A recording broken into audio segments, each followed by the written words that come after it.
Mare! Ay, pare! Oh, Mare, tuloy. Ang bango-bango ng kumpare ko. May lakad ka siguro, no? Muy pang romansa. Kwento mo naman. Kung gusto mo, tayong dalawa. Wala naman makakalam. Minsan lang. Sira ka ba? Buntis ako 3 buwan. Medya-medya lang. Mabuti. Walang ebidensya. Pakis naman. Mare!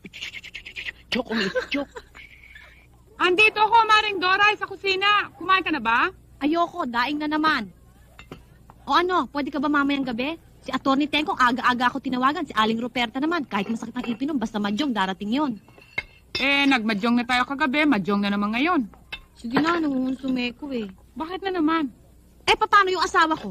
Dumating na 6:00 ng umaga, pag alis ng pantalon, walang jockey. Walang Jackie. Hindi naka-jockey, naka-shorts. Shorts ng babae at ang kulay, red, white, and blue. Kulay ng bandera ng Amerika. Taksil talaga. Anong sabi niya? Ano pa sasabihin niya? Ayun, sapok agad